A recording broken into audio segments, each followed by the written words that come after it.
Nắng xuyên qua hiên nhà, chiều ta em tôi bước qua. Sáng hai trong rơi ta nằm nổi nghìn non lá. Nét xuân xanh yêu kiều, làn tóc bay bay dòng chiều. Chắc tương tư ai rồi sao đôi mắt buồn cô liêu. Pha rồi kiệu hồng đưa đón lối về con mình.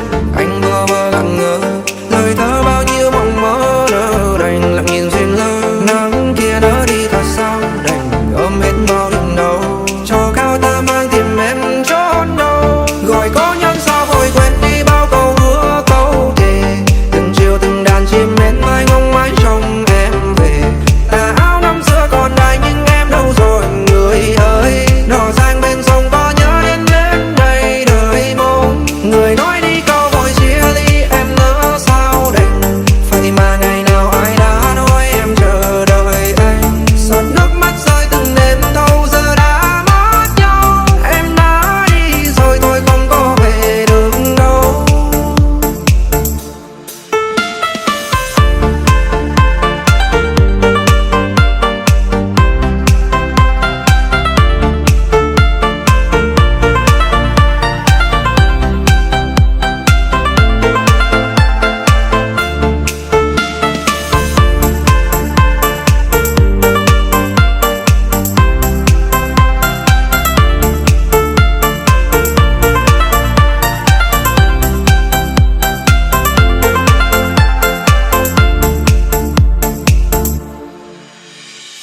Đường về lối nhỏ vắng bóng nàng có phải chăng? Lòng anh vẫn thế vẫn đợi chờ cũng chẳng phai trách. Thay do lão nguyệt xe duyên nhầm so đôi lứa. Nhánh điệp buồn rơi hiu quạnh nhìn kiệu hồng sang đưa lối. Nếu một ngày em tìm về cùng với những điều đã cũ, xin đừng quên là anh nhớ em nhưng chưa bao giờ là đủ cả. Và em ơi anh biết rằng đến sau cùng cũng vậy thôi. Anh chỉ buồn về người đã hứa nhưng sao bây giờ lại vội thay. Người ơi nhớ em nhớ muôn ngàn khơi. Nhìn bên kia sông kia ai đón mừng cùng tình duyên mới. Nắng ơi hãy quay về đây màn đêm đã lây phủ vây. Giờ máy bay phương trời xa người có hay. Gọi có nhân sao vội quên đi bao câu hứa câu thề. Từng chiều từng đàn chim én mai ngông mãi trông em về.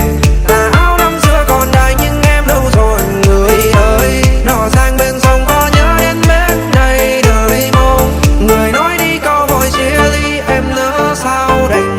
Vậy mà ngày nào ai đã nói em chờ đợi anh. Giọt nước mắt rơi từng đêm thâu giờ đã mất nhau. Em đã đi rồi thôi không có về được đâu. Sau này ai mang thêm vào lòng tin cho thân cơ hàng. Càng ngắm sâu đau lắm em ơi nàng. Nàng giờ xa hóa ta vẫn còn giữ nguyên mối duyên đầu. Một lần yêu mang đến đâu mai về sau. Gọi có nhân sao vội quên đi bao câu hứa câu thề.